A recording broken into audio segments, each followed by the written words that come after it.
the cemetery maintenance building and got a tour of that nice facility. And I'm going to give a big thank you to Tom Tate for making sure to get that facilitated through. And the rest of the council, we all worked hard to get that done. And I think making that a little bit larger priority and getting that done. And hopefully that paves the way for a city maintenance garage that I think could be used. So, will everyone please stand for the rise for the Pledge of Allegiance, and then we'll get started. I pledge allegiance to the flag of the United States of America and to the republic for which it stands, one nation, under God, indivisible, with liberty and justice for all.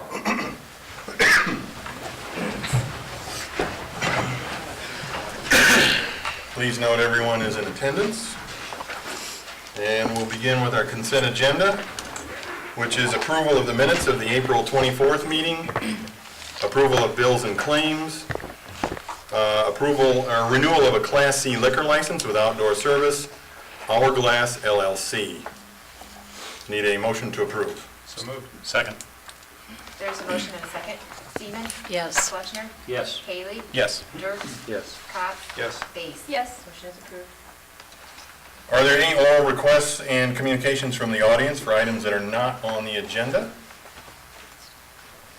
If not, there are no ordinances this evening, and we will move to resolutions. And our first resolution is the wastewater treatment facility plan, engineering agreement, and Randy. Thank you, Mr. Mayor. We have requested and received an engineering services agreement for the services necessary to complete the wastewater facility plan that was dictated by the recent reissuance of our NPDES operation permit. The firm of Beaster & Kim was requested to submit a proposal, which they have. It's included in your agenda packet. The services actually are necessary to develop the first three steps of that NPDES permit, which is a copper compliance strategy, disinfection and dissolved oxygen facility plan, and a nutrient reduction strategy report. The fees that are included in the agreement are $32,500 maximum, not to exceed maximum, actually based on time and expenses. I have summarized for you the steps that are outlined in the compliance schedule in the NPDES permit for the wastewater plant. This agreement will address 4 of those steps. 2 have been completed on time, and this will address 4 more on time. And then you can see as we get past this agreement, we'll be going into design and construction of facilities. This is just the general planning work that needs to be done. Detailed design and then construction will follow. But these are due through November of 2018 out of an almost 5-year compliance schedule. So unless there are any questions, I would recommend passage and approval of the resolution approving the engineering agreement with Beaster & Kim for the wastewater facility plan. Have we had some experience with these guys before? Or? Yes, we have. They have actually, they did the design on the water treatment plant. They did the design on the the wastewater treatment plant, the major upgrade, along with that deep relief sewer.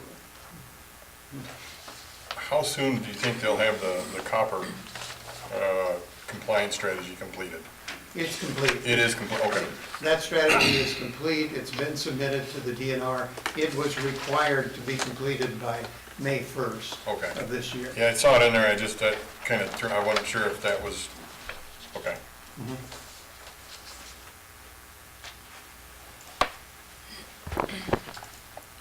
Any other questions for Randy?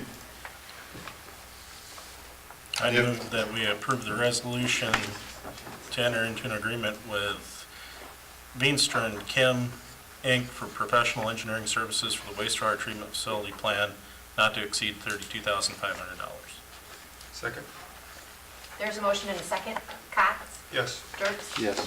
Haley? Yes. Bays? Yes. Fleshner? Yes. Seaman? Yes. Motion is approved. Thank you. The second resolution this evening is the North Ridge 4th Subdivision, Phase 3. We have a sewage treatment agreement and a water supply service agreement. And Randy, please. Thank you, Mr. Mayor.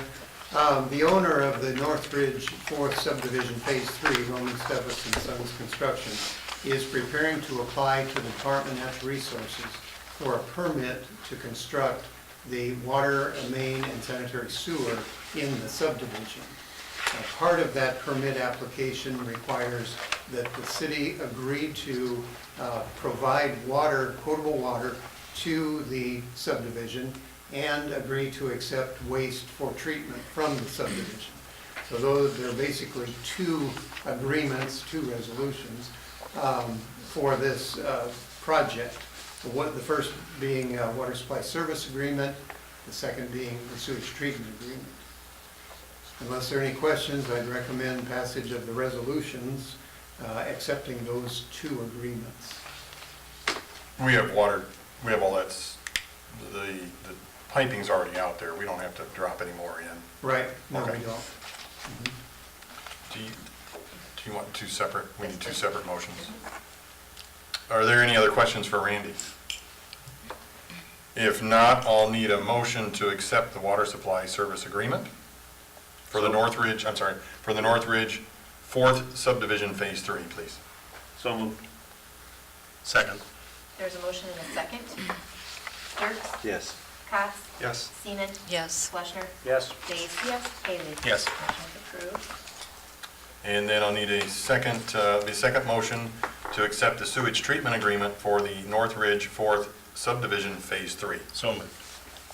Second. There's a motion and a second. Bays? Yes. Cox? Yes. Seaman? Yes. Haley? Yes. Fleshner? Yes. Dirks? Yes. Motion is approved. Thank you. The third resolution this evening is the depository resolution, and Laura. Thank you, Mr. Mayor. In the last few months, Carroll County State Bank has changed their name to Avela Bank, and as a result, we would need to update our depository resolution.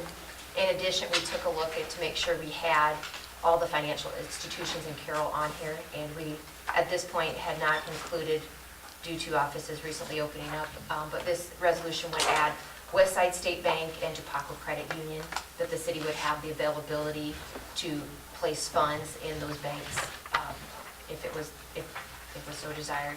So I'm asking council to approve this updated depository resolution that gives us the city the availability to place funds in any of the financial institutions in the city of Carroll.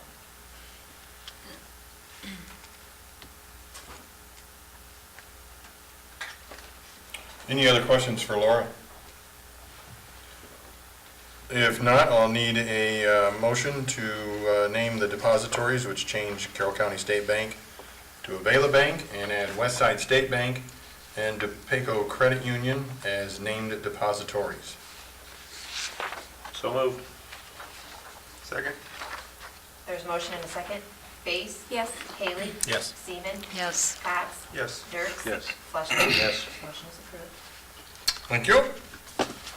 Our fourth resolution is a resolution declaring an official intent under Treasury Regulation 1.150-2 to issue debt to reimburse the city for certain original expenditures paid in connection with the monument signage and trail improvements project. And Laura. Thank you, Mr. Mayor. The easier version of saying this resolution is a reimbursement resolution. That's what you're probably going to hear mostly called when you're talking to bond attorneys and such. But basically, this is stating that the city wants to, at some point in the future, issue tax-exempt debt to repay themselves or reimburse themselves for some construction costs that relates to projects. If you recall, we've already done a pre-levy resolution and started taking the steps necessary to issue the debt. We've taken bids for the trail project. I don't believe we've taken, and the monument signage, we haven't taken official bids. We're under design for that, which is a later item on the agenda tonight. But since we've already taken bids for the trail project, we have to be very careful on when we start spending or start making payments for expenditures for construction side of projects, that if you want to use these tax exempt proceeds to reimburse yourself. So by passing this resolution tonight, that gives us the authority and gives us the protection we need to use these tax exempt proceeds of debt when we issue that later to pay for these costs that we may be spending now, but issuing the debt later. Showing the dead later. Yeah. Okay. I see we have the trail improvements anticipated at 200,000 and then the monument signage at 200,000 also here, Laura. Yes. Is that something that we need to include back in this resolution, or as a dollar amount, say $400,000 or up to $400,000? Mr. Bruner? I don't know as if that's necessary, that needs to be a part of the motion. The resolution wording came directly from our bonding attorney, so they're not necessarily dictating that needs to be identified in the motion. I have a short memory, but I can remember that we're supposed to put numbers to things, so that's why I asked. We can add it. I can make think sure. a lot of that had to do with like payment of the bill, but, yeah, no, I know what you're saying. Clay, the only thing I would mention to you is it's specifically stated if this is a resolution that we're approving as opposed to just simply a motion. For the resolution itself, specific as to the amounts. So I would mention that to you. So no, I don't think you need to, in your motion to approve the resolution. I don't think it's necessary to state the numbers there. That's all I wanted to hear, David. Thank you. Laura, I have a quick question. In the resolution itself, section 4, would you explain that? We have to issue the debt. No, would you explain no later than 18 months after the expenditures are paid, so we have a deadline Yes. for issuing the debt? There Or am is I somewhat, and I think that has. missing it? Yeah. No, that is correct. I believe that is so that you don't get so far into this project and you finish the project, and then 10 years later, you want to come back and issue debt to pay pay for that project. So there is some there's time in that. there, Okay, yes. okay. But we're not anticipating a timeline like that. I mean, I believe we're probably looking at 6 months. Yeah, we would not wait that long. Right, but I Okay. believe there probably have been some situations where maybe the waters were tested and it was decided, Yeah. okay, 18 months must be the acceptable time frame there. Oh, it makes sense. I wasn't sure if I was reading it right. Okay, thanks.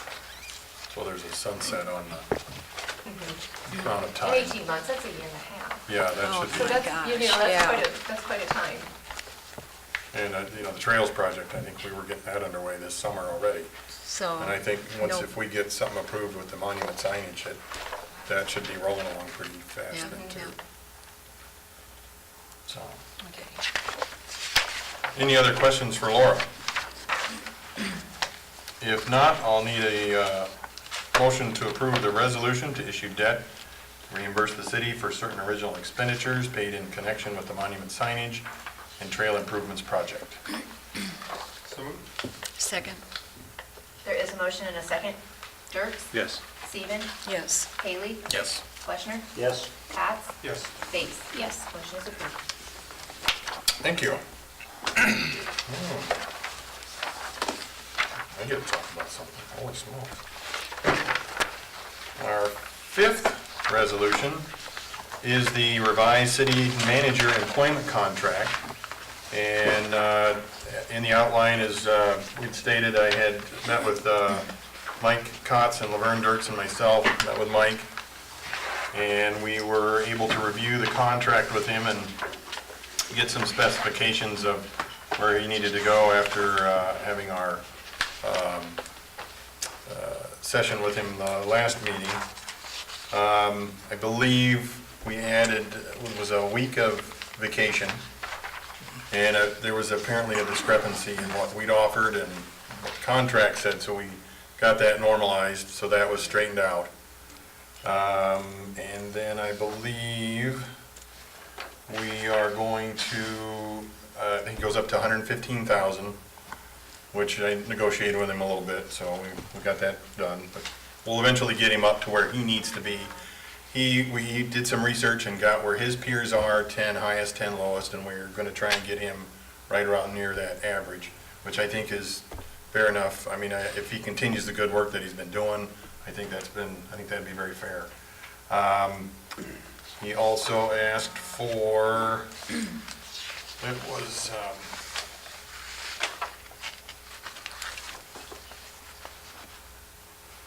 the severance.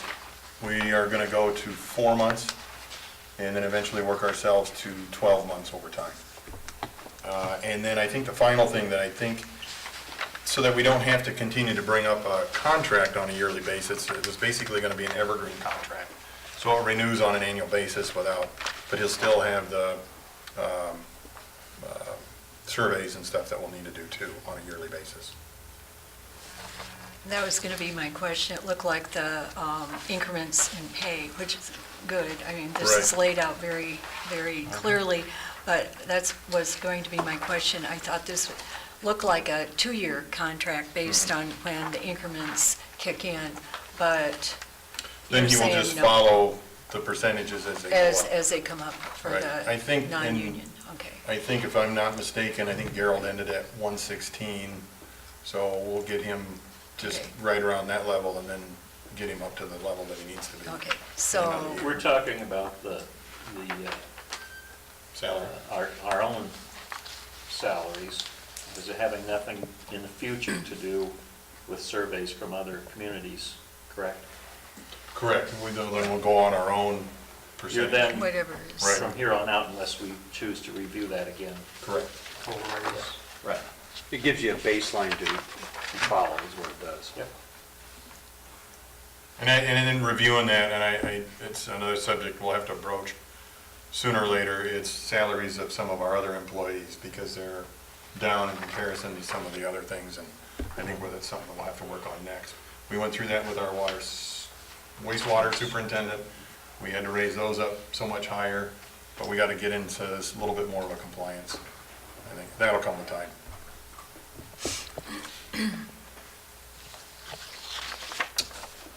Can you add anything, Mike?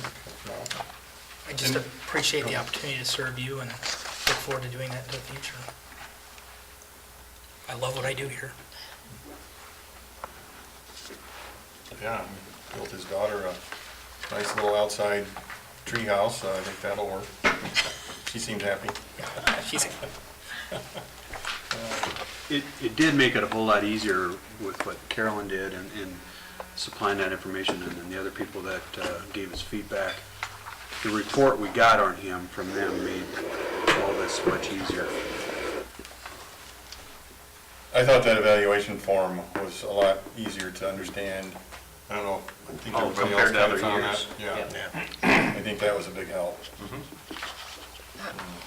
It was good to get the feedback also from department heads as well as your own self-evaluation, because there were certain areas that overlap that point, it's giving us some direction. So thank you. I guess kind of what I was saying is if the feedback wasn't really as good as it was, we would have a different discussion on his Right, pay and stuff. there weren't any outliers, Right. no. Any other questions with regards to the contract? If not, I'll need a motion to approve the revised employment contract for the city manager position with Michael Togi Weaver.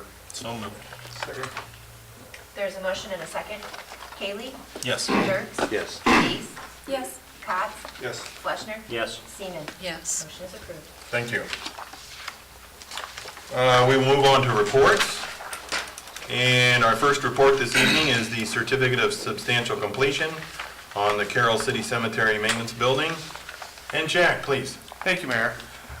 First of all, I just wanted to thank Mike 2 weeks ago, and I was unable to be at the meeting. He handled about 8 items for our area, so I appreciate that. And one of the items that's brought back to you tonight is the certificate of substantial completion. You wanted to see a list of the items that were outstanding.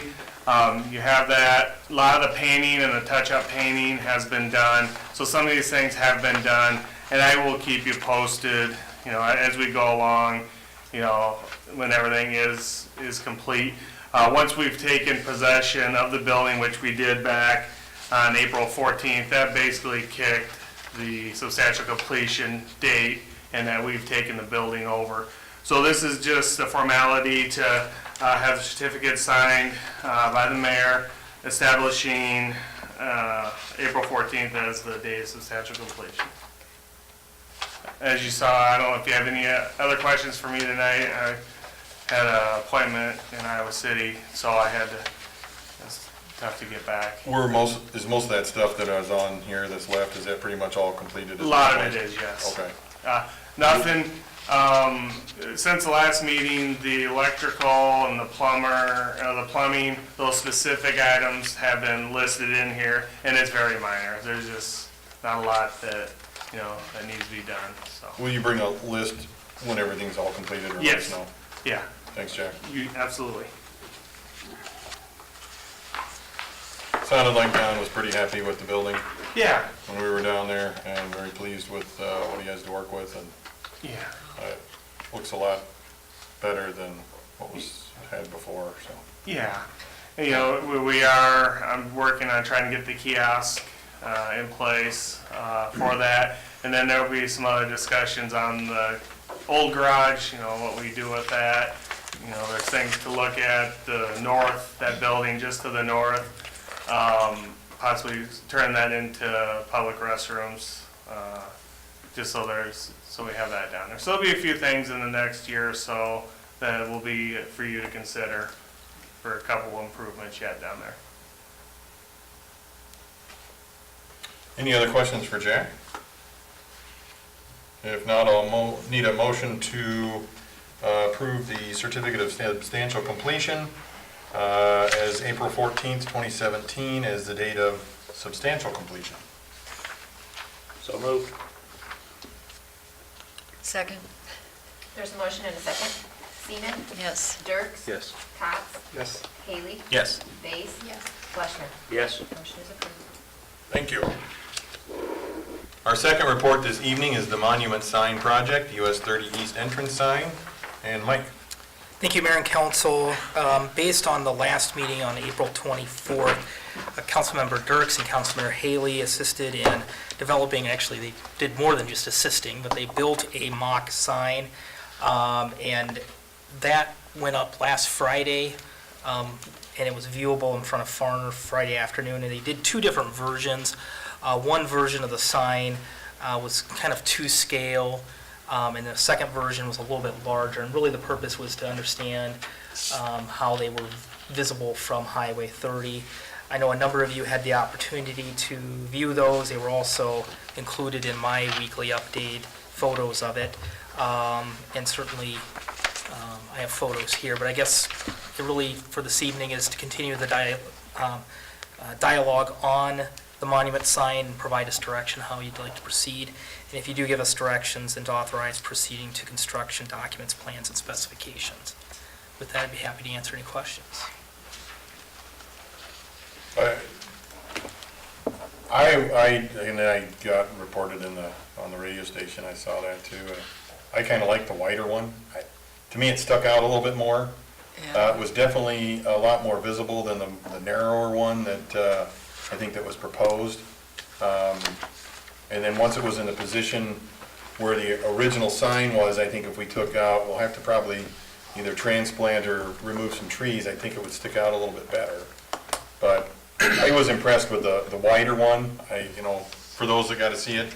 And I want to thank you guys again for helping to put that out there. I think it gave us a lot better perspective of what we really need to look at. Thank you. I think the real question that comes up out of that is what do we do next to move forward and get dollars on the wider sign? Well, maybe the first thing is, are we saying that the original Virgin size is too small? There's no question. I thought it was too small. So then now you can move forward with it. Now, that was my whole worry on that is going by, is we're gonna spend $13,000 and it's gonna be too small. So now we know. Personally, I found it very helpful to look at your Oh, yeah. That was a schematics good and see thing the to do. difference. Yeah. And without question, the larger sign is more noticeable. I made the larger sign the same height just because I ran out of cardboard, but you would probably think it would have to be taller than the other one.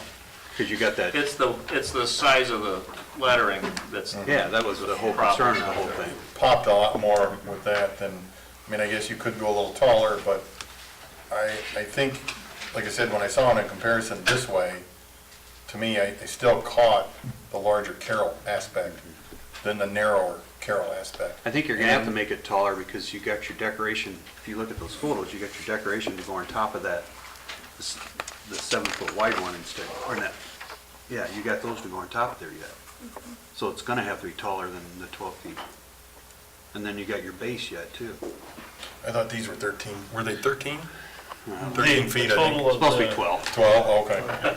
Somebody just said it wrong. So But- then- But so the white, then- the white and the white is what's doubled, and then you got your, you know, you got your base, and then you got your top yet, that has to go on the larger one, so it's gonna be higher.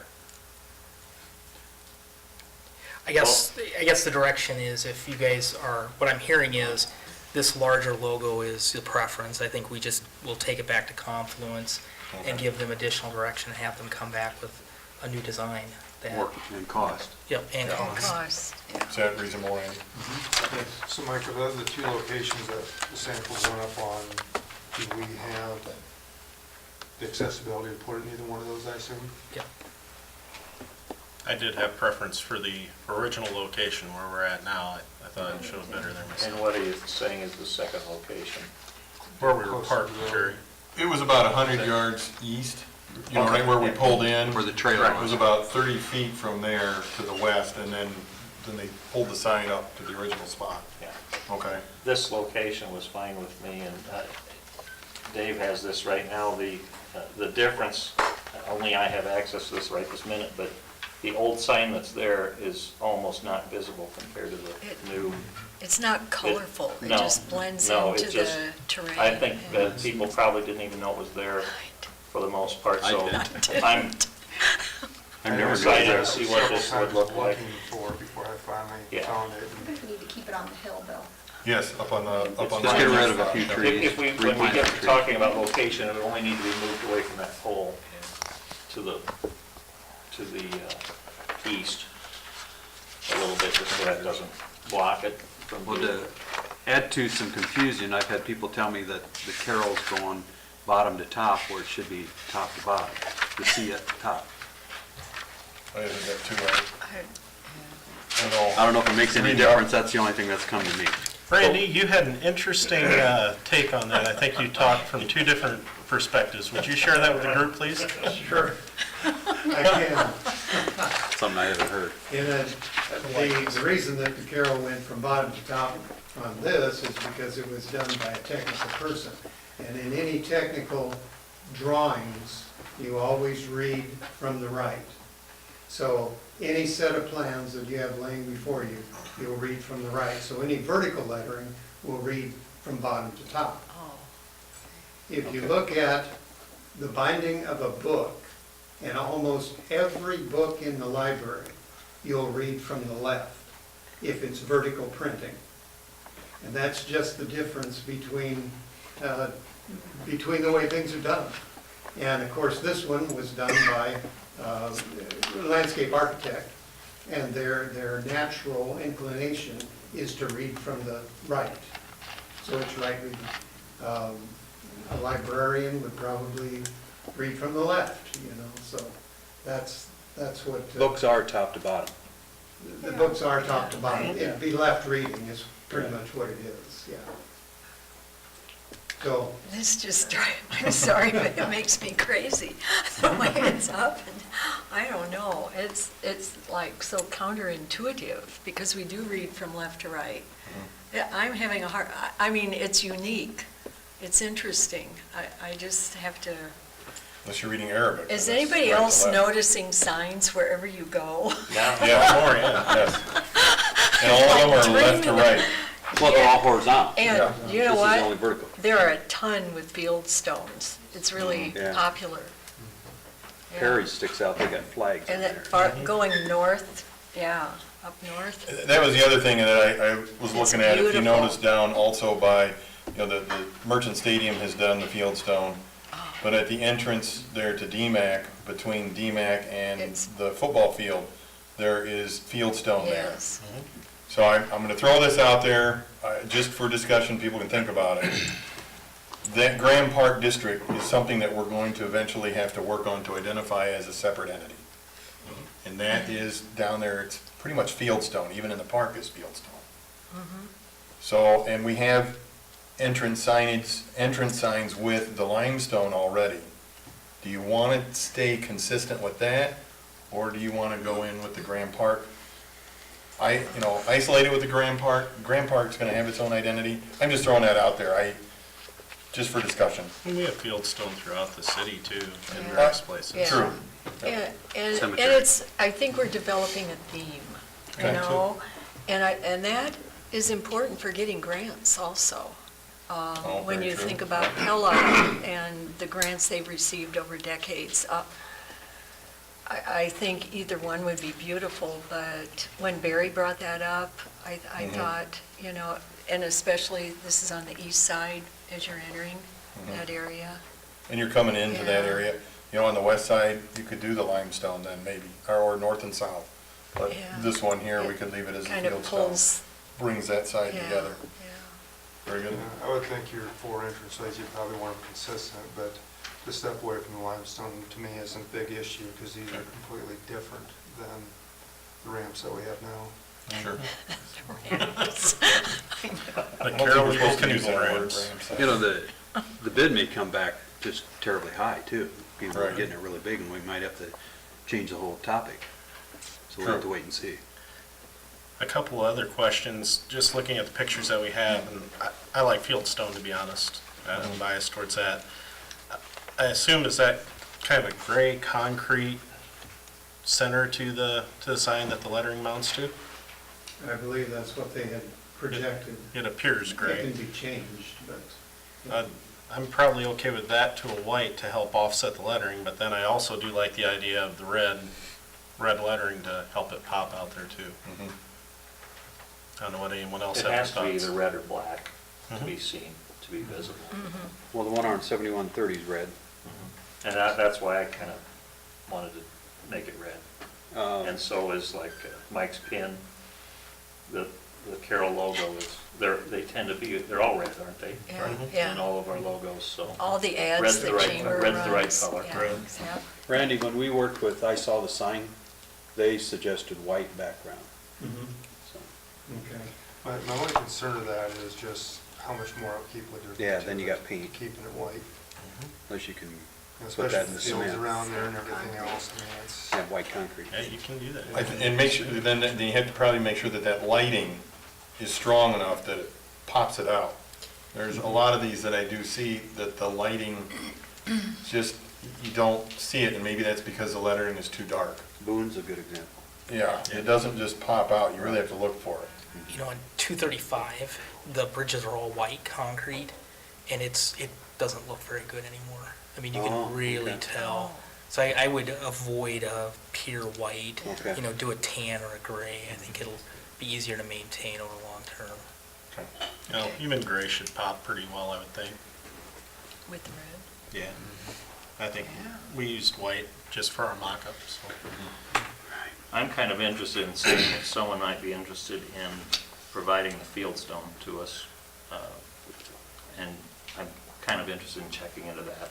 I have some people I'd like to ask that I believe might provide the stone, which could also result in some savings if we went to fieldstone. So if that's all right with everybody else, I'm going to check Oh, into yeah. that. If anybody else has someone in mind, Be great. okay.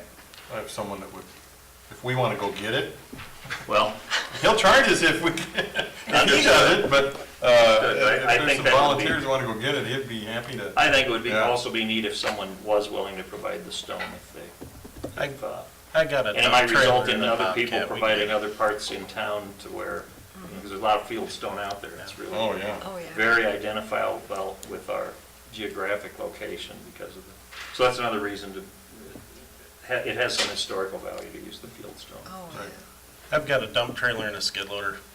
Jerry, if you'll help throw the spares, we're good. I got this fixed now, so. All right, the arm's back. I'm back. One other note for when you speak with them, I'd heard mention that perhaps as we have this rendered, the field stone may have to be a little bit wider section along the sides of the sign. Okay. I don't know, I have nothing to base that on, just, it was mentioned at one point. The nature of field stone and how it's installed may need to be wider as opposed to the brick or the limestone. Okay. Oh, you're talking The side. this up here, yeah. Oh. So like the Not the fascia. frontage, all right. Yeah, no, the frontage I'm talking about, yeah. I am speaking of the frontage. We'll leave that in your hands, Mr. Engineer. Okay, well, that could make it wider, and that's fine, it makes it bolder, but certainly will make it wide enough that it can be constructed. Thank you. So did we come up with a determination on which direction the letters are going? Bottom up. Left or Like what it left is. or right. Carroll is soaring, right? Not That's right. plummeting. Oh, there you go. That's a good thing. Up.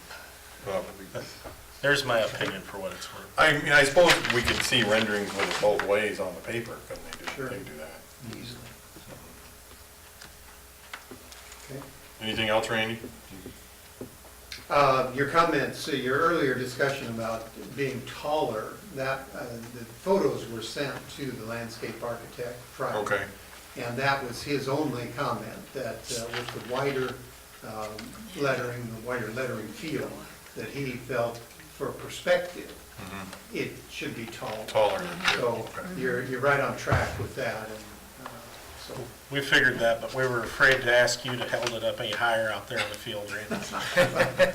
It was a struggle moving that around the way it was. Any other questions for Randy or anything else? Otherwise, we'll need a motion for consideration and selection of the US 30 East Entrance sign alternate to continue with development and construction documents, plans, and specifications. So moved. Second? There's a motion and a second. Base? Yes. Dirks? Yes. Haley? Yes. Cowell? Yes. Seaman? Yes. Fleischner? Yes. Motion approved. Thank you. Our fourth report this evening is the Carroll Recreation Center Pool Lighting Project, 2017, and Jack. Thank you, Mayor. The budget for this project was $40,000 out of our general fund. On May 2nd, we opened 3 sealed bids at the time of the bid opening, and the low bid was Van Meter from Carroll, $22,862. Price did not include installation. We have that estimated at about $5,000. And with this project, to similar projects we've had through the city, we believe this qualifies for a Mid-American rebate. And the estimate from some of the figures that we received, that Andy received, we're anticipating $13,520 rebate. So that comes off the $22,000 plus the $5,000. We're looking at about a 4-year payback by the time what we save in energy costs to recoup basically this project. One thing I think maybe I've talked to a couple of the city council members that possibly we might have to close the pool. That is not necessary. All the lights are on the deck, so we'll be able to go from the deck up. To do that, I think possibly several years ago, during a time when we did drain the pool, we changed lights or did lights improvements, so I thought I had that in my head. But there are some tiles that need to be replaced, and we'll need to look at that when we go forward. And those are over the pool area. But for this project, nope, there will not be any close time or any need to drain the pool. So we're asking the mayor and city council to approve the bid from Van Meter Incorporated from Carroll, Iowa for $22,862 to purchase the light fixtures for the Carroll Indoor Pool project. Are these the can lights? They're a 1,000-watt metal halide fixture now. These are the ones that are above? I'm not sure where they're at. They're mounted in the grid, so they're flush mount. All you see is the lens. Similar to the ones that are in the gym, aren't they? We updated the gym ones Yeah. 5-6 years ago to a dropper style or a type light. These are kind of like the rack ball. Oh, okay. They're about the same fixtures as what's in the racquetball. Racquetball court, okay. I guess I'm not clear which lights we're replacing in the There pool. are 23 of them around the perimeter of the pool. In the We ceiling- do have in the can lights ceiling. on the lower, Right. lower area, but these are the 23 main lights for the facility. Okay.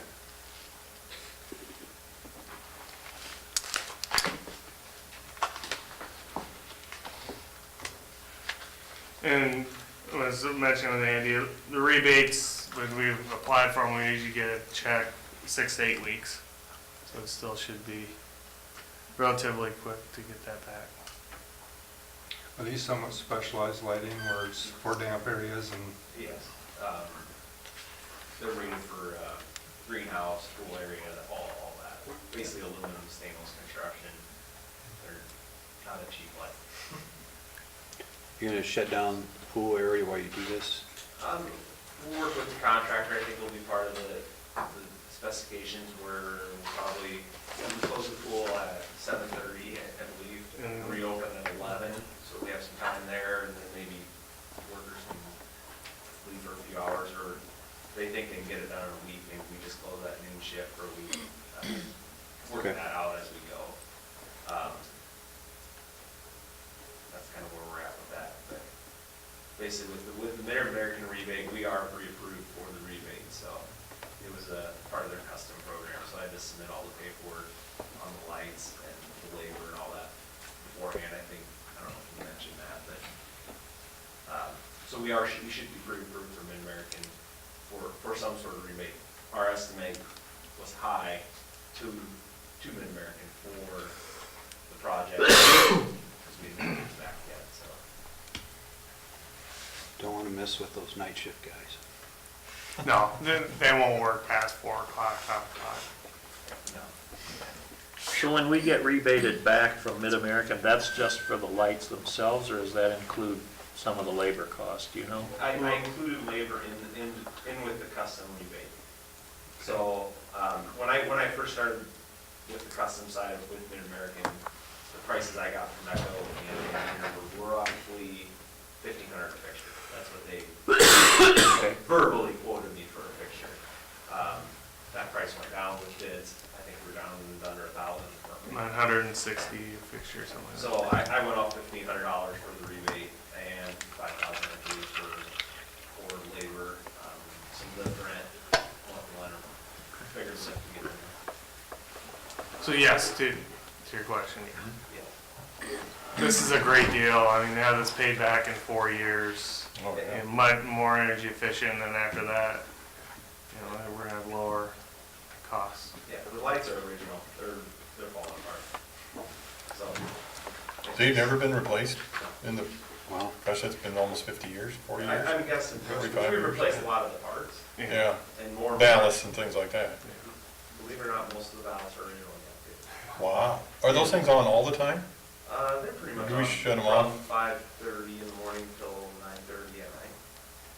And there's some security lighting in there. Yeah. That's 4 or 5 of these. wow, it's 40 years. Pretty tough lights. Off topic a little bit, but have you noticed a difference in our electric bill when we switch the other lights out? Is it noticeably different? Have you checked, or? Well, it was just a little bit tough because Mid-American had that rate increase. Oh, But It all happened about the same time. yeah, but we really saw the difference when we did some of the heating and cooling to the unit.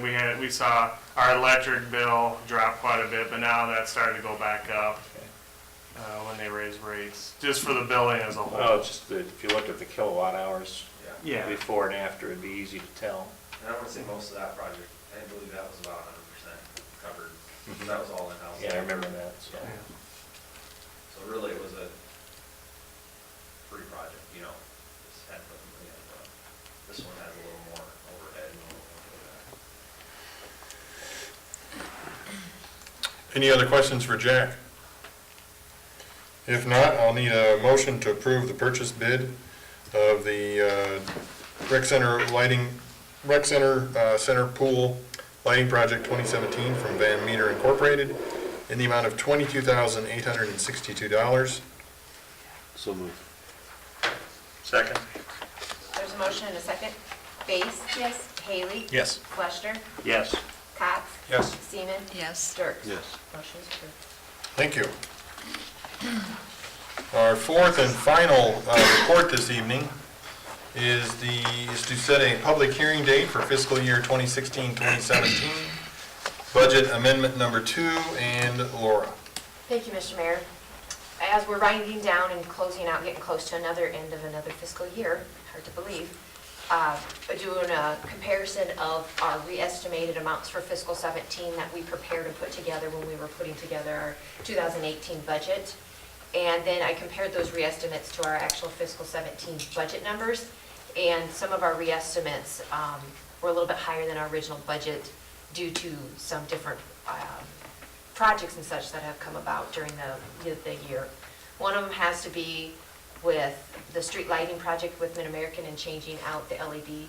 Our re-estimate amount was about $11,000 difference from what we had originally anticipated. And also, with the Library City Hall project, we have entered into another contract with OPN Architects for some renderings to keep moving along with that project. And those two items were not in the original budget. And then the final thing that we're looking at in this budget amendment is the transfers. For a number of the projects, just depending on what funding source we're using, sometimes state code requires us to deposit that monies into a special fund, and then we can transfer it out to pay for whatever was deemed the project that was going to pay for it. So there's a bunch of transfers. All these items in this budget amendment were items that were part of our fiscal 17 re-estimates, and hopefully we did have a conversation when we were putting together the fiscal 18 budget. When we talked about that, we were talking about our fiscal 17 re-estimates. So these items should be something that council maybe heard before. It's nothing new. Are there any other questions? This here tonight is to set the public hearing, and then this will go to the newspaper. I'll be sending that tomorrow, so it can get published by the end of the week, so I can make sure I hit the timelines for our requirements for a notice of public hearing when we do budget amendment. And it is required that the budget amendment must be filed with the county auditor by June 1st. What was the purpose of transferring the rec center, the trust fund? Typically, just, go ahead, I'm sorry. Typically what we do is any interest that's earned in the rec center permanent trust fund, we transfer to the rec center trust fund to be used for projects. Interest only. It's interest only, okay. Yes. And so this is just an additional amount of interest that would get deposited into that fund at this point.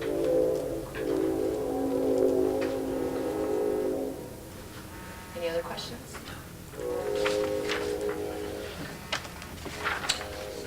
Anything else for Laura? If not, I'll need a motion to set Monday, May 22nd, 2017 as the date for a public hearing for the fiscal year 2016-2017 budget amendment number 2. So moved. Second. There is a motion and a second. Dirks? Yes. Fleshner? Yes. Haley? Yes. Seaman? Yes. Base? Yes. Cox? Yes. Motion is approved. Thank you. I trust everyone has read the committee reports. And again, I'd like to thank everybody on the council and the staff for putting together the cemetery project. I think that was very nice. Hopefully that leads into a city maintenance garage, which I think would help facilitate a little bit more from that direction. Any comments from the council? If not, we can move on to our work session, which is the sidewalk repair program. And Randy. Okay. Thank you, Mr. Mayor. You're welcome.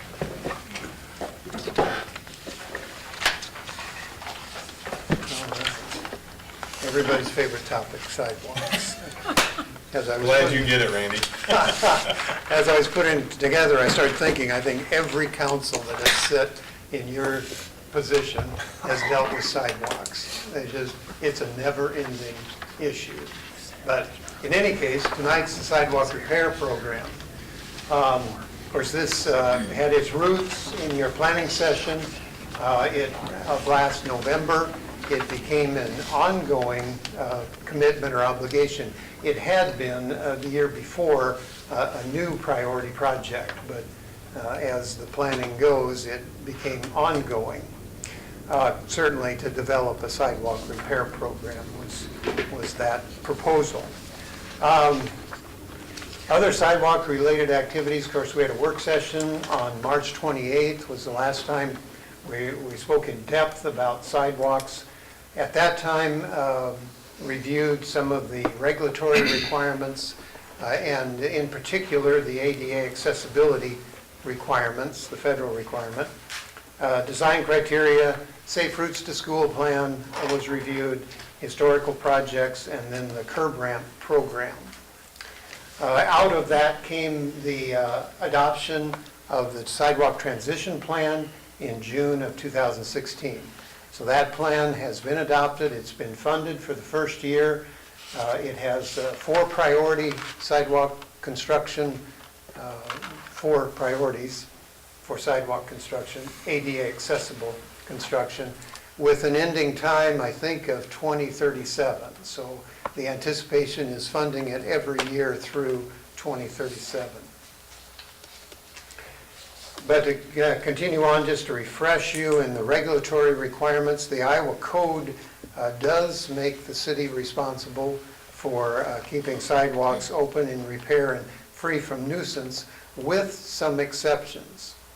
And there, the Iowa Code exceptions include the opportunity to require the abutting property owner by ordinance to maintain the sidewalks that are outside the lot, inside the street line.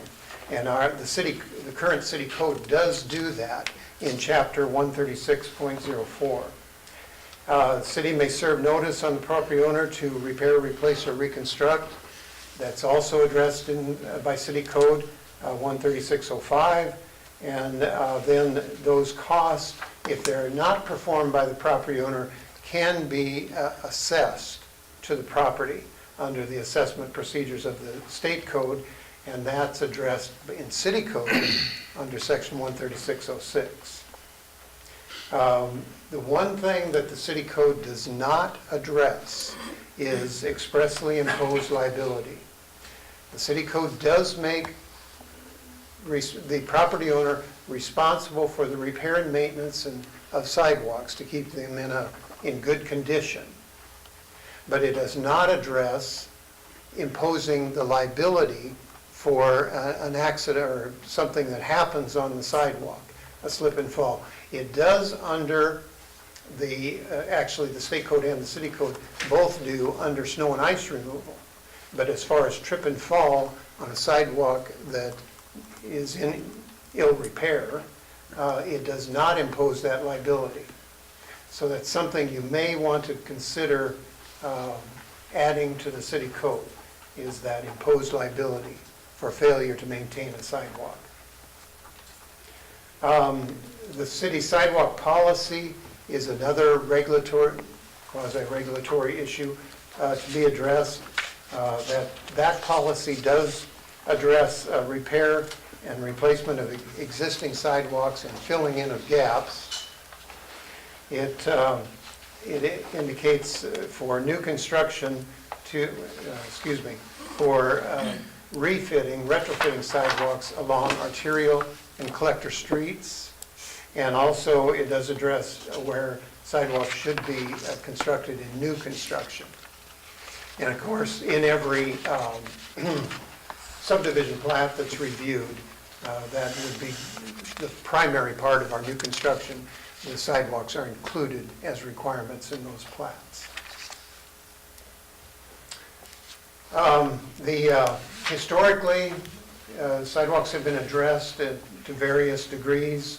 As far as repair programs, there was one conducted in each of the years 1983, 1984, and 1987. The sidewalks overall, the entire city, were photo evaluated by a company called the Building Inspectors in 1999-2000. At that time, the company, the Building Inspectors, were under contract to the city to provide building inspection services. The city did not have an in-house building official at that time. That was the actual name of the company? Yes. Is that what you're saying? Okay. Yes.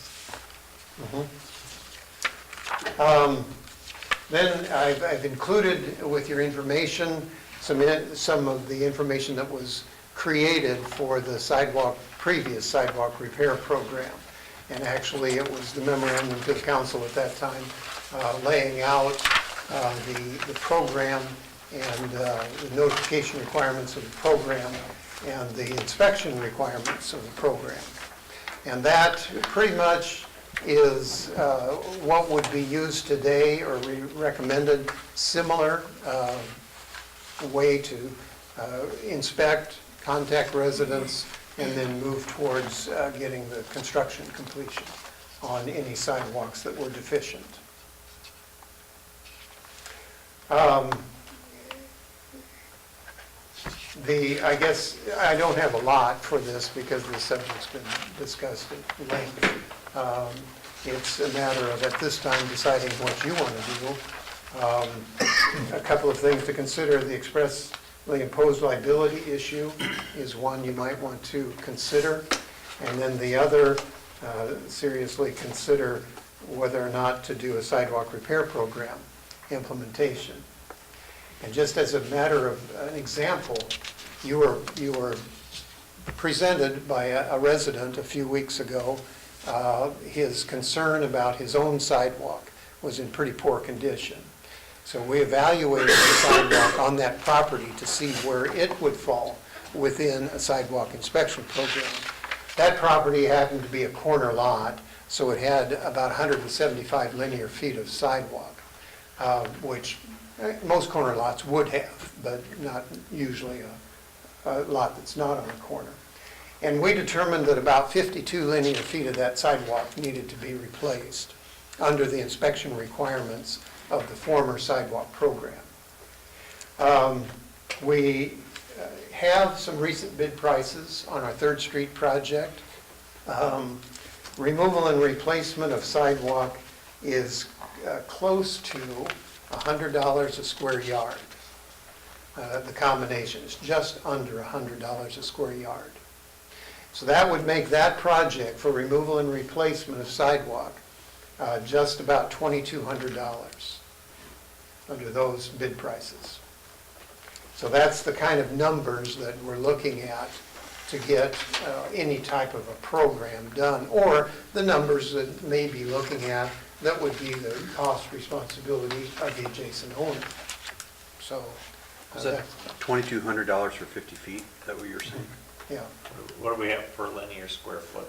Or is it linear, per linear foot, I'm sorry, per linear foot. is, yes. Well, $2,200 for 50 feet would be 40-some, $45 a foot, or 44 a foot $44.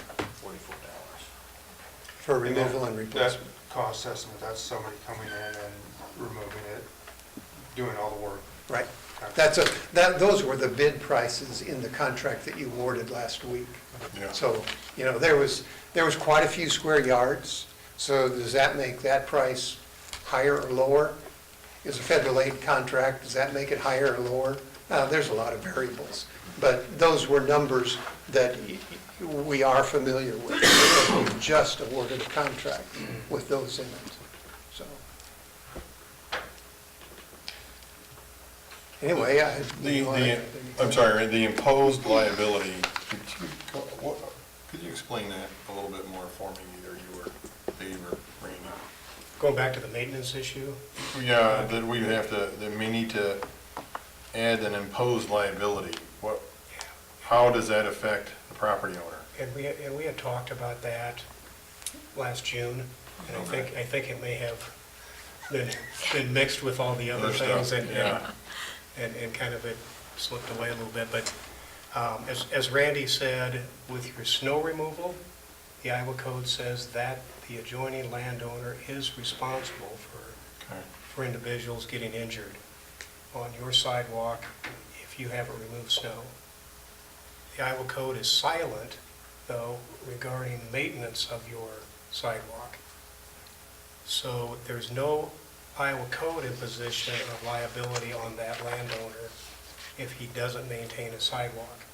Okay. Unless, the Supreme Court has said, unless the cities place language specifically in their ordinance that says, yes, the landowner is responsible for maintenance liability. So then going back to this letter from 1987, is that what this is in reference to, that recent decision of the Iowa Supreme Court? Is that what you just spoke about? In In 87, 87, Dick had sent that out to the council. Recent decision of the Iowa Supreme Court have greatly increased the need for a city sidewalk inspection program. Liability can be decreased by a regular program of inspection and repair. one of the initial Do you Supreme recall? Court cases did come out in the late 80s. So if we don't put this in our ordinance, the liability falls back onto the city. It falls back on the city. Yes, Is that yes, how it will. right, right. So what the language would do is impose at least the primary liability on the landowner if he or she does not fix their, and maintain their sidewalk. So is there a set of rules then that, you know, somebody's got a perfectly normal sidewalk and someone says, well, I tripped and fell and broke my fibula. But the sidewalk looks just fine. Is there a set of rules so that you can avoid unnecessary liability? I don't know as there are rules about that. We have by code, by city code, what defines a deficient A sidewalk. deficient sidewalk, okay. You know, if there's a trip and fall hazard that's in excess of a certain dimension or a certain measurement, or a broken surface that's more than a percentage of a panel. Right. And so I guess those are defined. If the sidewalk conforms to those, there wouldn't necessarily be a requirement through the city code to fix any deficiency. So does that go to limiting the liability for someone that just clumsily falls, I guess? I don't know. You know, I think it would. I mean, Okay. if the sidewalk meets our standards Okay. If a of homeowner wants, maintenance, I can't imagine, you know, how a landowner would be liable for somebody clumsily tripping on. Right. Just happen to be on their sidewalk and. I don't and have a trips. sidewalk on my property, so it wouldn't probably necessarily affect my insurance rates, but someone that does have a sidewalk, it may unnecessarily affect their insurance rates. So, if a homeowner just wants to replace their sidewalk, I mean, do they have to contact you to get certain specifications on how you want it poured? I'm just Yes, curious. they're supposed to. They're supposed to. There's two issues. that's a They good they question. don't always do that, in all honesty, and there's a real frustrating example that just recently happened. But there are two issues. One, work in the right-of-way requires a right-of-way permit. So anytime there's work performed in the right-of-way, which the sidewalks are, a right-of-way permit is required. And then we do have then the specifications that How the to do sidewalk that, yeah. needs to be built to. And in all honesty, the recent frustrating one is, there was a corner lot built, replaced, sidewalk replaced, both sides, the entire length of the lot, recently. And we discovered that the cross slope on it exceeded the specification requirement, the entire sidewalk. And, you know, those are frustrating things. We want to help people get things right when they pay for them, you know, and not, now, if we were to go through and begin inspecting sidewalks, that would be one that would have to be completely taken out within the year that it was constructed, because it exceeds the cross slope. Is one of the specifications in there that they put re-rod in it? No, that's not required. Because that would stop it from breaking a bit more than they do, and they wouldn't have to replace it as often, It could. but, so.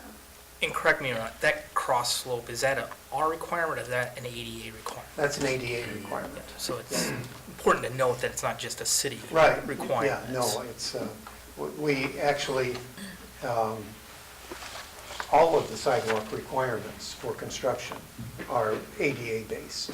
You know, the city doesn't have anything that's above and beyond the ADA.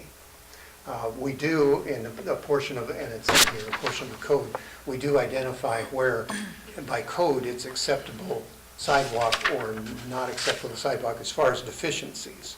You know, the trip and fall, or tripping hazards, And our code is probably out of date for those.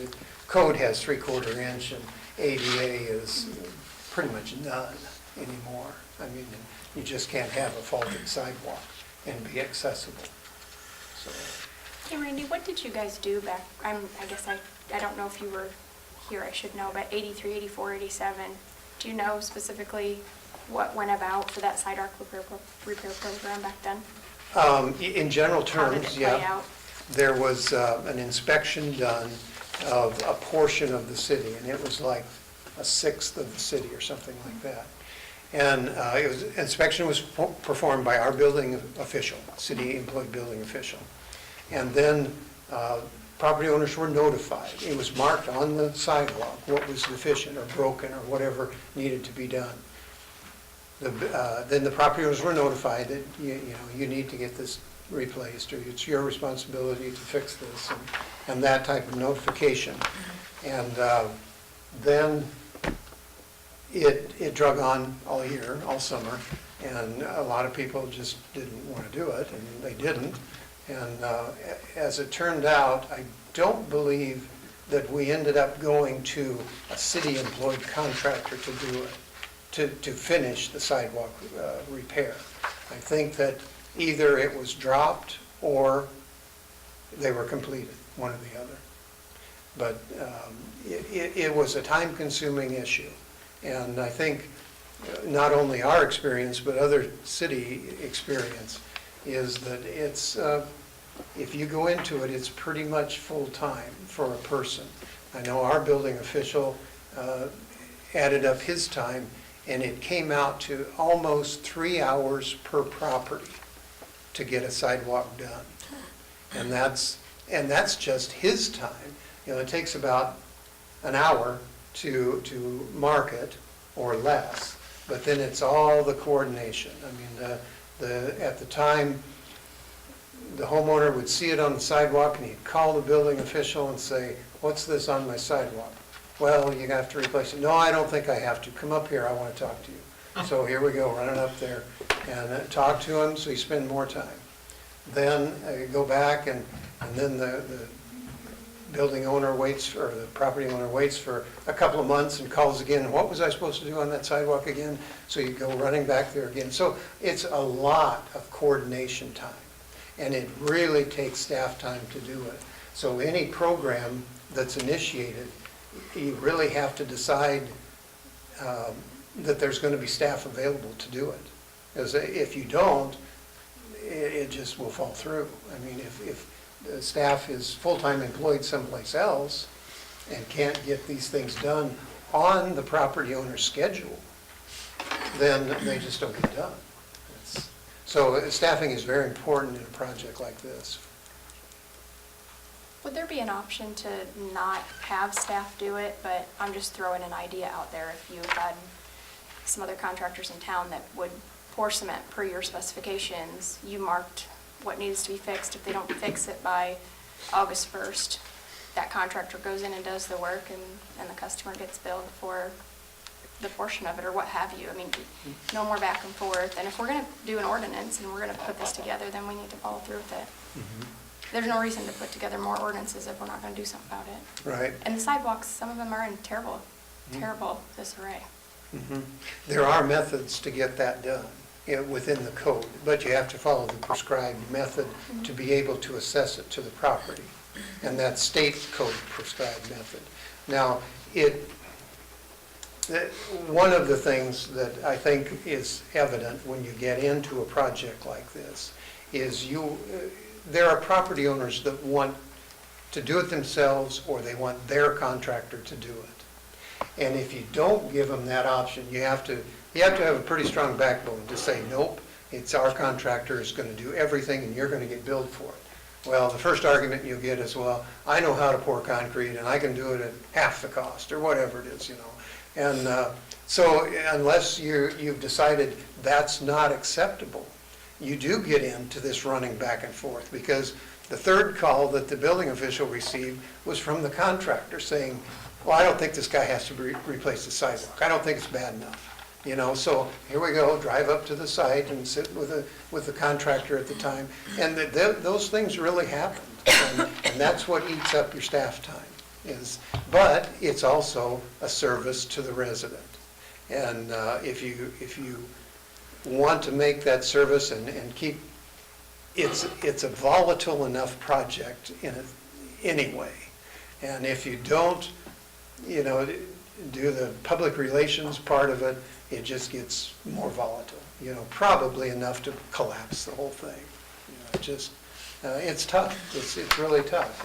And those are just realities. I mean, whether it's done or not, the reality is it hits people really close to home and in their pocketbook. That's just what it does. And they get pretty concerned about that. Mike, you had that program from Spencer that you brought in. Did Spencer, did they set aside public money? Do you remember? Yeah. Isn't that what they had done? I dug that out before I come up here, and I Yeah, I haven't remember gone through it talking about it recently, again, but if memory serves right, they had set aside $100,000 each year.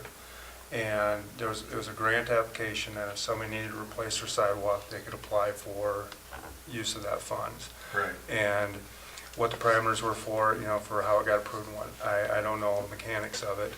But if memory serves correct, I think the third year that they funded it, they did not expend all the money, and they haven't had 2 cents. So within the first 2 years, they basically got all their sidewalks repaired. In the community. Mike, did they have an inspection process Yeah, they did. and prioritize, and that's how? I don't recall specifics on it. I mean, if we impose liability, I mean, we've got to have an inspection process and Right. to get people motivated and work with them. Yeah, this jumped out at me. This is an email from Craig Polson, I think is how you pronounce it. Said the first year they had 191 applicants apply for the funding. Only 100 of the project actually got done that year, but the 100,000 was used up by the end of 2013. Council decided to continue the program in 2014. We added a method that would allow a homeowner to have the work performed by a city hired contractor and have the cost of the project except the amount that the grant would pay for assessed through special assessment of property taxes. Program continued in 2015 because the funding for 2014 had not been used up. In total, we had 317 applications approved. 185 of those projects were complete. So that's just kind of scanning through his email. And that was from like 2 years ago, wasn't it? Or was it last year? Well, it was 2012 is when they passed the resolution, and then it went through 2015. I think it started January 1st of 13, the project did. And their reimbursement was for materials only. So in a concrete sidewalk, it would be for the concrete. And in that example I gave you, that was $2,200. The value of the concrete in that is about $300. So the reimbursement would be at $300, and then the property owner would have $1,900 in costs for it, so, under their program. Mike, for the grant applicants, the people who applied, was that the result of the inspection program where they were notified by the city, your sidewalk needs to be repaired, and then that generated the applicants? I honestly can't answer that. Maybe that's something that we Yeah, could maybe look we at. need We to can find learn, out. yeah. that'd be I didn't want to easy. put you on the spot, No, Mike. I that's know you fine. brought it in, and I know it sounded, when you brought it in originally, I remembered that, because it sounded like it was a fairly decent idea that worked to get a lot of this stuff done without having to tear a huge expense into a lot of the property, so they at least get some of that stuff done. And,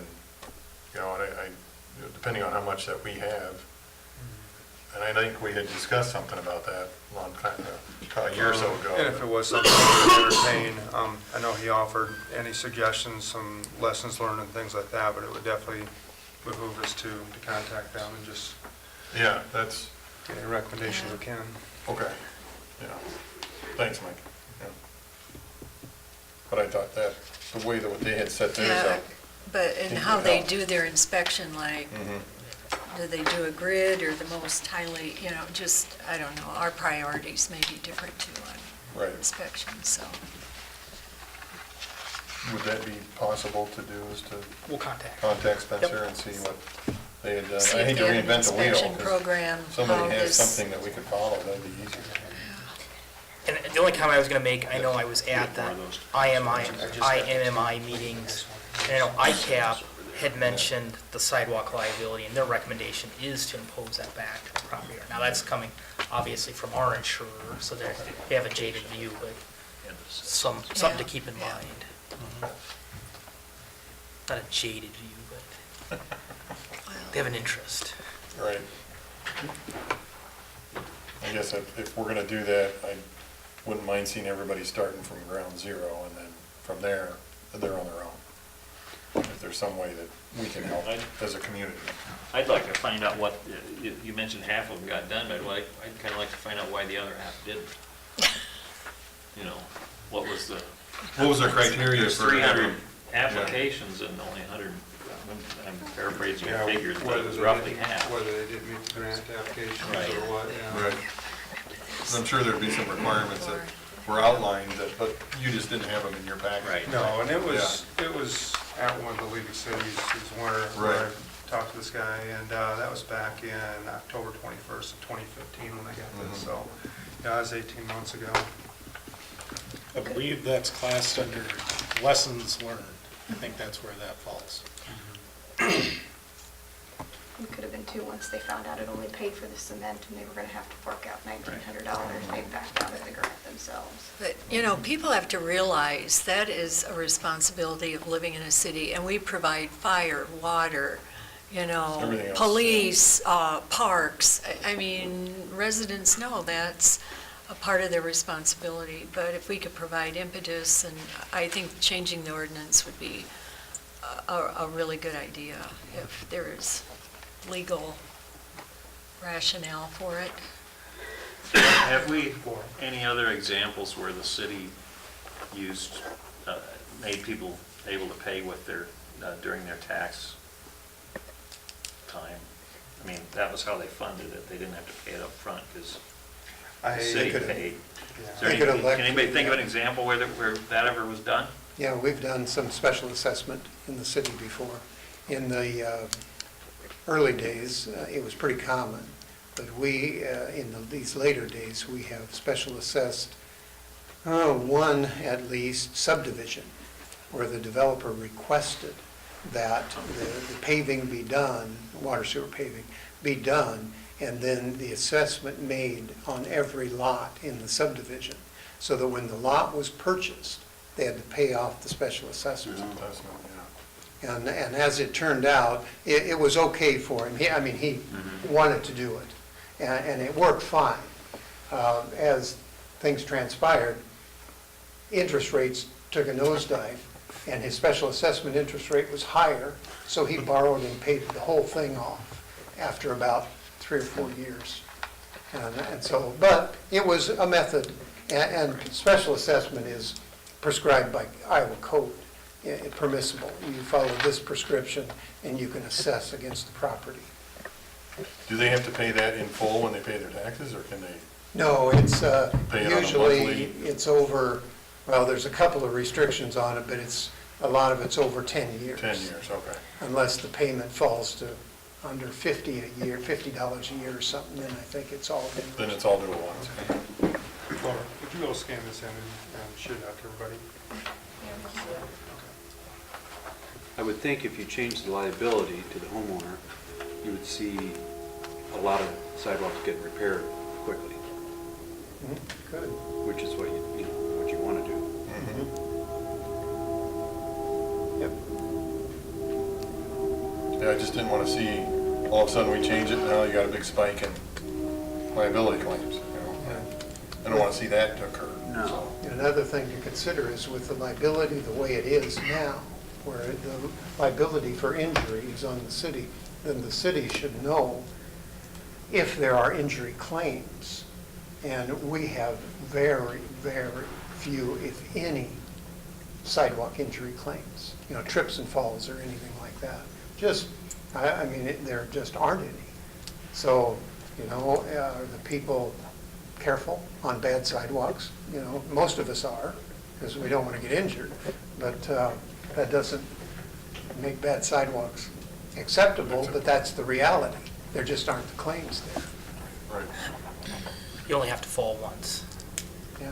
and you know where that bad sidewalk is. Yeah. I've done that. Yeah, fix it, and we'll go fix it. But that's what it's been in the past. It's actually, we've had within the last 4 or 5 years, we had a trip and fall downtown on the sidewalk. And we fixed it right after it happened, so it's been kind of reactive repair is what's been going on. You probably don't have the personnel to go inspect all these sidewalks every year, would you? No, we don't. Make it part of the wellness program. Oh, yeah. Do a 5K on the I northwest guess what it is. subdivision? Blowers in Where I was charge. going with 5K that in the is, northeast. put the liability Right on the up Laura's homeowner, alley, yeah. then they are the inspector. Inspector.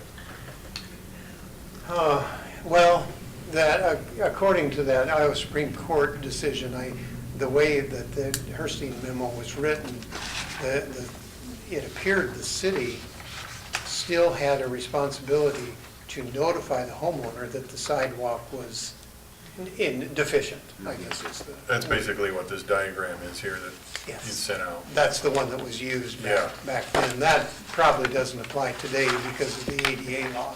It Sure. would have to be updated, but that's what was used back then. So I think part of the liability protection back in the late 80s was the city notified the homeowner that it needed repair.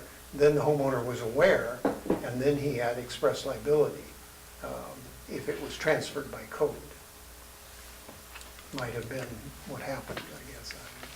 I think the city still retains some potential liability, even if we go ahead and change our ordinance. Ordinance, okay. I think the courts would look at city inspections as being, potentially shifting some of the liability to the city. If we just have, a block of terrible sidewalks and the city is made aware of it, ignores it, doesn't do anything about it, I think we're probably going to assume some responsibility if there's a liability claim, regardless of, again, if we pass this ordinance. Okay. So I think we don't completely take away any liability We're not absolving on our everybody. behalf, exactly.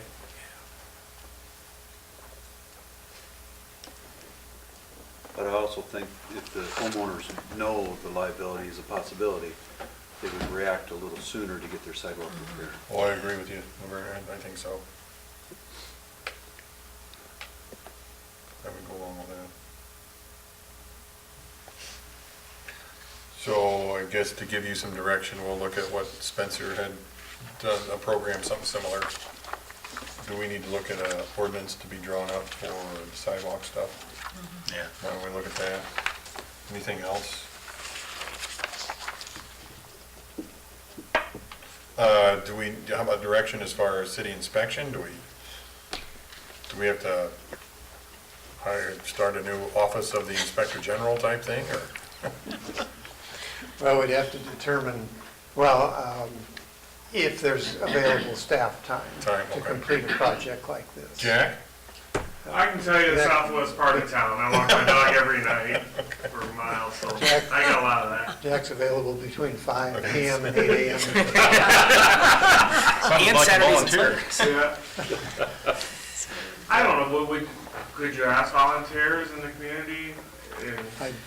I guess I wouldn't recommend that. No, yeah. I just, Now you got a it's, liability thing. you have Right. to work this program from beginning to end in order for it to be successful. Not only that, I don't like Laverne either, so I'd probably be upset about his side. Yeah. Is there engineers that do this sort of thing or is this someone that we can train in-house, or is this a specialty that exists in and of its own, do you know? I'm sure there's engineering firms that would do it at Okay. a great price. But I'd suggest an in-house would be probably in your better interest. Interest, okay. So how do we Primarily fund this? because the people that work for the city and are responsible to the city and to you are going to treat residents with A the little way more they should be dignity and treated. fairly. You know, fairly and with dignity and not just by the book, by the book, by the book. Yeah, you got to get to the book, but there's a way to get there, you know, without confrontation. Right. Well, some people you're going to have confrontation. Right. But most people, you can work with. And a person that works for the city, you know, employed by the city, has a much different perspective than a consultant does. That's just what happens. I mean, that's the way it is. I guess what I would recommend is we'll talk about it at staff level on what available resources we have or don't have. And then if we don't have resources, we'll bring back information on what we believe a program would cost. Cost, okay. Well, when you're doing that, and when you're calling Spencer, please ask them how they funded that. I guess I'd Yeah. like to know Yeah. where the money came from. How their inspection program. And I would just share a side note, I think it was Ames, they have a pretty robust, you go up to their website, they have a whole entire, this is our inspection program, this is all the details. And Randy called up there and said, so, you know, how are you doing this? Oh, we don't.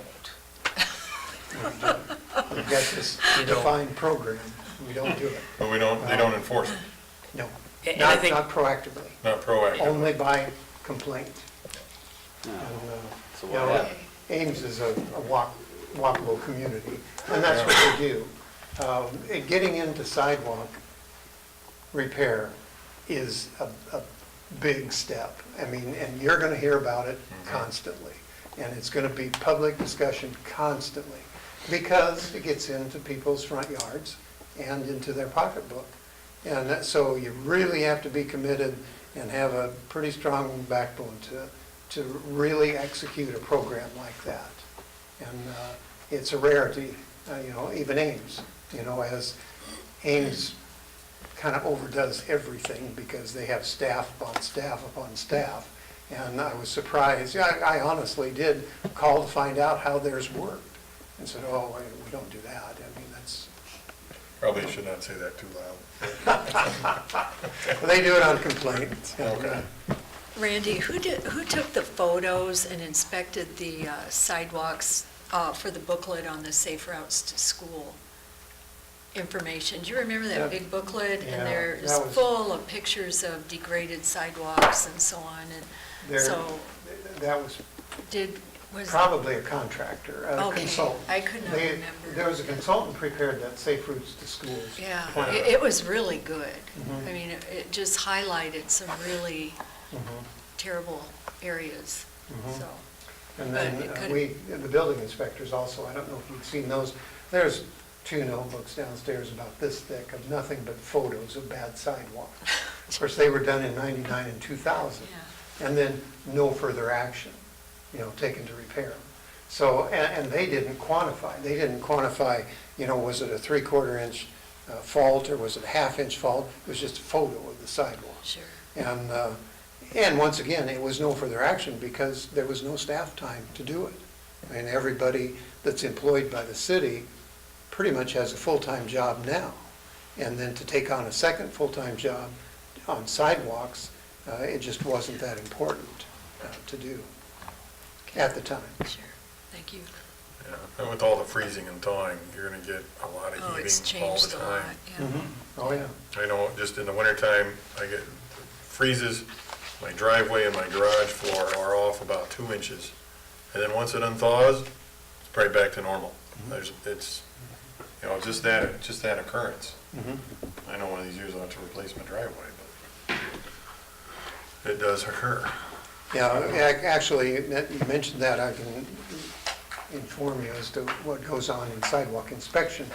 In new construction, the general contractors and the specification agencies, including the DOT and SUDAS, have come together with a recommendation to inspect sidewalk construction, mostly ped ramps, as soon as they're completed.